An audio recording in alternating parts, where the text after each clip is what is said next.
Hey, how's it going? How are you? Hey, I guess let's look at some stuff. Excuse me, it's my first time speaking today.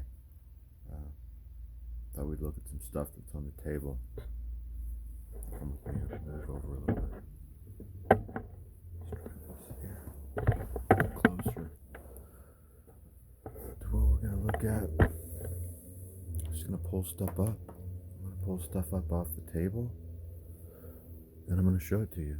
We're gonna start with this little red plastic gorilla. Oh, there you are. Hey guys. Hey, this little red plastic gorilla. How cool is that, huh?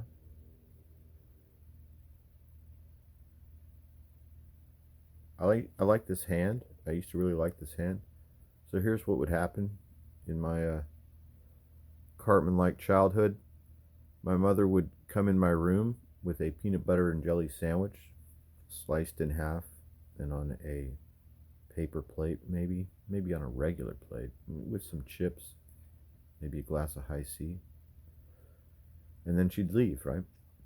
So then I would take this guy and I would take this hand, and I would use this hand to to maybe crunch the chips or to go right into the soft white Wonder Bread of the peanut butter and jelly sandwich, and I'd leave a mark in the Wonder Bread with that hand right there.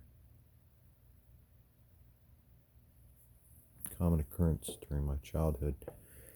Hey, we got this Vision figure from Marvel Legends. It's not bad, right? It's okay. I think it's okay. I mean, I would have preferred that if it were the real Vision and not this. What was it? Behold, the evil Vision or the ghost of the Vision or whatever. This is West Side West Side. This is West Coast Avengers, and the comics they were pretty good. I read these as they came out. I bought these at the PX, and they were good. But I like John Byrne. Maybe not everybody likes John Byrne. I like John Byrne, and I thought he did a good job with this title, and this storyline was really good. I was totally into it. I was reading it. But with this action figure, I think they chose to this version because of the inclusion of that storyline in that Disney show. What was it? Vision and Scarlet Witch, or was it Wanda and the Vision? WandaVision? Is that what it was called? It was called WandaVision. That was it. So that's why they did this, maybe. Um, my I like this figure. He's got interchangeable fists. Just about the only other thing you would need with Vision, unless they were going to do something like include a flight stand, like DC does sometimes or like McFarlane does sometimes with There you are, with Superman. But this guy, my problem with this figure is that there's an opportunity here for them to make a figure that looks like the Vision, uh, and we could make him look like John Byrne's version of the Vision. That's something that Marvel Legends doesn't do, and they're dropping the ball on this. Hold on, let me show you something. Look at the packaging. Check out the packaging for this figure. So the packaging's nice. It's like a retro card, but you see the image. So that image is from, what was it, like West Coast Avengers number 45 or something? But it's not the actual image, because that was the real image is drawn by John Byrne. This is like a copied version. Even look on the back. Look on the back. It's the same pose from the cover of the comic, but it's drawn by some hack. And it almost looks like the guys that sculpted it made him look like the drawing by the hack instead of John Byrne, which would have been so much better if they did this, if they made the figures like, let me show you something. I keep doing this, I get up and I leave. But here's just a couple of examples, but there's many, many more examples. But this is just a couple of one of the things that DC has done with their toys over the years that Marvel really hasn't done. So, like, here's an example of a DC figure. It's the Flash, and he looks just like the animated series version of the Flash. He's like, who is that? Bruce Timm's version. It looks great, right? And then look, here's this guy from that New Gods. Anyway, it looks just like Jack Kirby, right? So Marvel has so many great artists, right? Marvel has, I keep saying right, that's my new thing, sorry. Marvel has so many great artists, so wouldn't it make sense if Marvel made the Fantastic, well, they almost, it makes no sense too. Even when they tried to do like the first appearance Amazing Fantasy Spider-Man figure, doesn't really look like Steve Ditko. But they should do that. They should do a an Origins line, and it would be Fantastic Four and the Hulk, all like Jack Kirby. I know they did this years ago, like way back in the Toy Biz days, but nowadays we have the technology to do it so much better. So why don't these figures look like the actual characters? I'm not sure why. It's mismanagement because DC is aware of it. DC knows that the fans, the people that are buying the figures, are also fans of the comics or the cartoons. So they understand that there's a market for this. Now, Marvel Legends maybe hasn't figured out that there's people that would love to have a Jim Steranko Nick Fury figure, or love to have an Avengers that all looked like John Buscema, right? Like, wouldn't that be great if this instead looked like the first appearance of the Vision from, what was it, Avengers 57? Isn't that what we really want? That's what I really want. It's probably what you really want. Now, what Marvel does do is they make figures of their movie and television properties, and those figures sell worse than any other figures that they make. They still don't take it, they still don't understand why that keeps, well, maybe they do understand, but they just keep doing it. They keep making the bad movies, and then they keep making bad figures of those bad movies, like those, like the Eternals or whatever. Those figures, they made entire lines of figures for every one of these subpar terrible movies that we've seen, or that we know have come out, or that we know about. And I've tried to watch some of them. I don't usually make it very far, but they made figures about all this stuff. Like yesterday, I was looking at all the stuff that was on sale that was under $10, and there was one figure that was called King Valkyrie, and it was a black girl dressed up as Valkyrie, the armor was all shiny, and she was real muscly, right? And she was called King Valkyrie, but it wasn't Valkyrie, but it was a figure that was supposed to be originally $22.99, and it was on sale for $7, and no one still is buying it. So I know no one is listening, and nobody cares, but I'm telling you, if this looked like John Byrne's Vision, or if it looked like John Buscema's Vision, people would buy it. And it was also on sale. Originally it was supposed to be $22.99. It was $11. This guy was 11, so 50% off. And it came out maybe a year or two ago. I don't know. I would never pay the full price for any of these figures.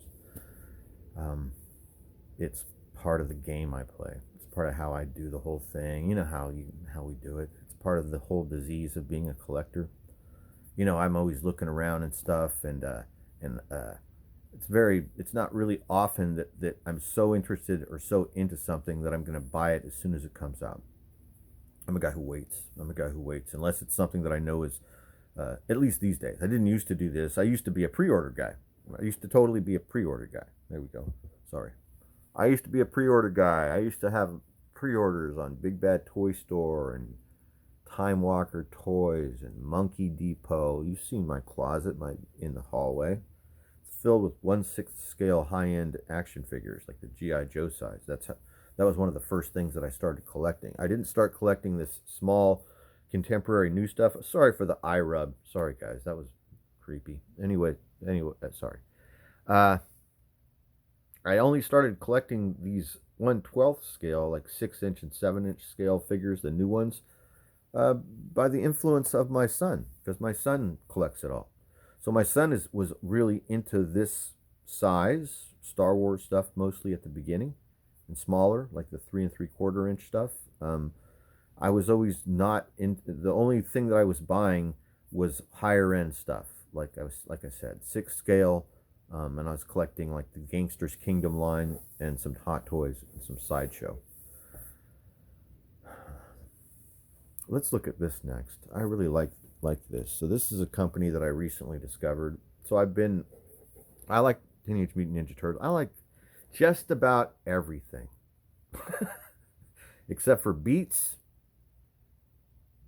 Is that it? I think Beats. I think just about Beats is the only thing that I really, really dislike. That and leftists and communists. I can't stand them. But when it comes to toy lines, even though, and when it comes to properties, even though I wasn't a kid when the Turtles came out, but I do remember exactly where I was when the Turtles came out, and I was overseas. I was in Seoul, Korea at the time, and when you're overseas, sometimes you're not always aware of things that are happening back in the States. But one way that you can be aware of something that's a pop culture hit when you're overseas is when you go into the Ville, you notice bootleg t shirts, merchandise, shoes, backpacks of all types of things that you weren't familiar with. So I didn't know anything about the Turtles. Wasn't near a comic shop when the comics came out, didn't buy them.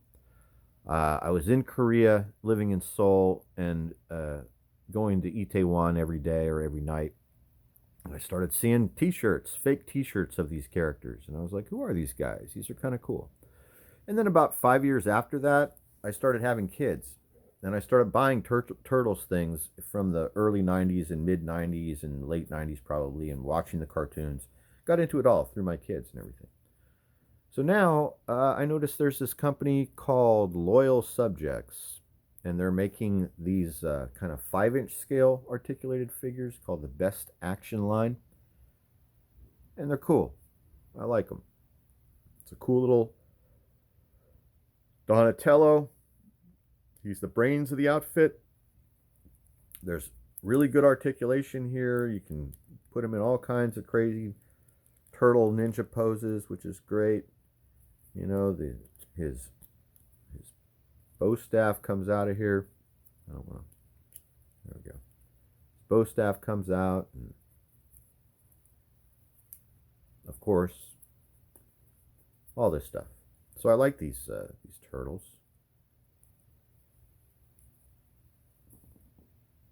He's got a different head that he comes with. It just looks like this, kind of a blank expression. Then he comes with some hands, which is kind of an industry standard right now with these figures of this type. Little swap out hands. So he's got 6 different types of hands that he comes with. Donatello from the Teenage Mutant Ninja Turtles. And then this is on the table because I just got this that Turtles figure, and so I pulled this down. This is my turtle. What is it called? The Ultimate Collection. I think this is good. This is good. So then I read this. So then later, more recently, I picked this up because of my recent. I've been buying Turtles toys every once in a while. Like I bought a couple Turtles Super 7 figures like a month or two ago. So then I got this and I read this. It's the first 6 or 7, and then the Raphael one shot. The Raphael one shot. And it's really good. It's a quick read and it's fun. The book smells really good. But there's more. This is just the first one. You know all this stuff, you guys. But it's not bad. You can't just say that everything after they put after UPC codes. Even though I want to all the time, I do it all the time.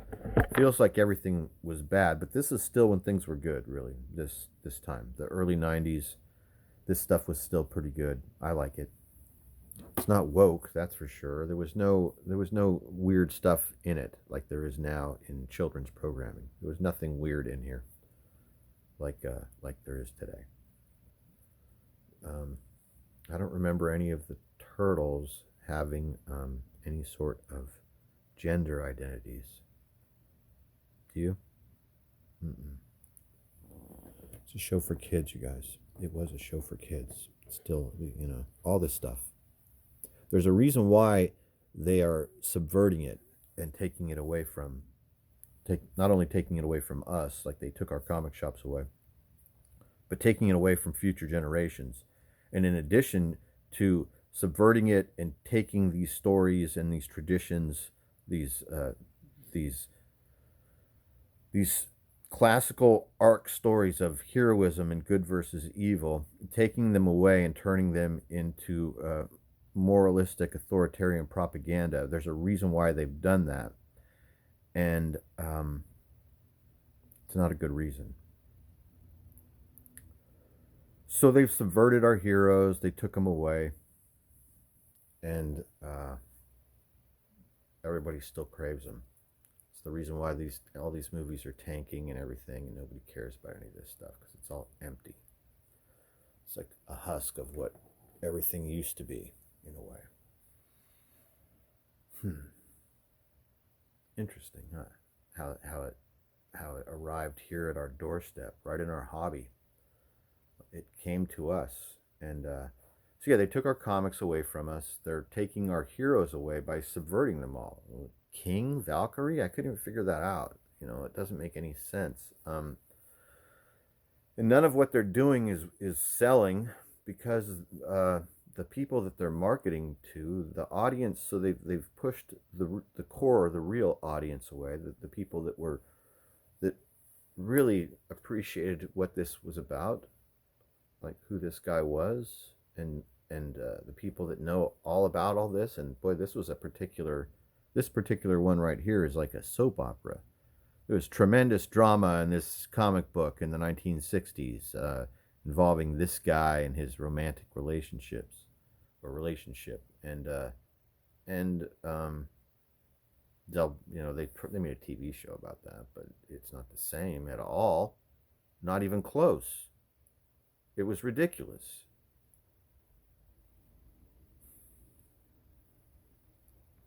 I don't know, you guys. You have to forgive me. I'm just now trying to figure it all out. All the time I'm looking at this stuff, trying to figure it out, like why this happened. Why did they do this? Why did they take our hobby away purposefully? Who are these people that came in and showed up and pretended like they're the best? They're the first woman ever to woman, right? That's the crappy, the funny part. Right? The milkshake gang, remember that? Bestest girlfriends ever. Girl power. Squirrel Girl. What happened to her? Why hasn't have did Squirrel Girl should get a DC or not a DC, a Disney. Squirrel Girl needs to get a Disney series and an entire, like, they made me make a whole bunch of movies about Squirrel Girl. I'm sure there's tons of clamoring fans of Squirrel Girl that can't wait. Yeah, it's something else. It's Strange Brew, right? This is a NECA Dungeons and Dragons figure. This guy's name is Grimsword. He's really cool. He's big. He's about 8 or 9 inches tall. Fully articulated. Very nice work here done by NECA Toys. They're from New Jersey originally. Maybe they're still in New Jersey. Look at the detail on this, even with my crappy camera and lighting.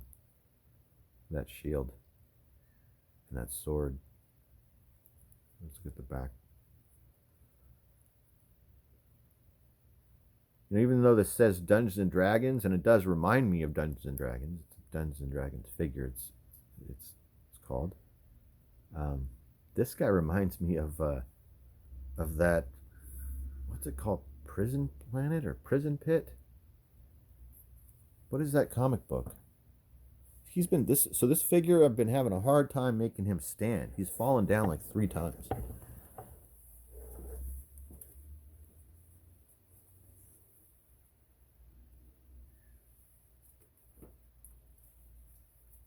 It's called Prison Pit.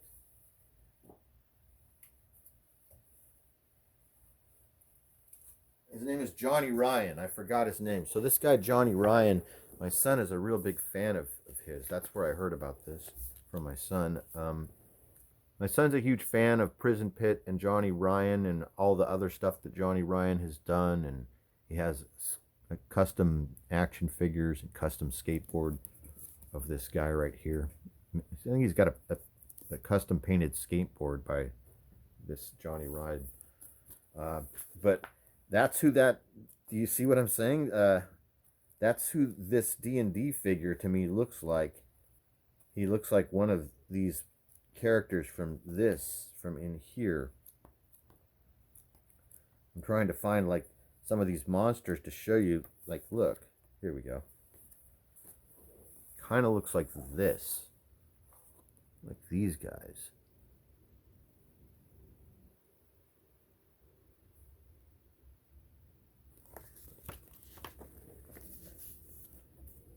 Prison Pit.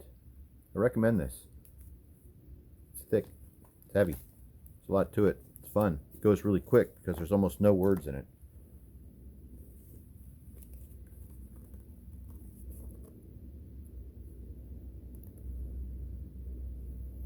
I think I talked about it before. This is like the best comic drawn by your weirdest friend from Continuation High School. That's what I would say about this. That's exactly how I would describe it.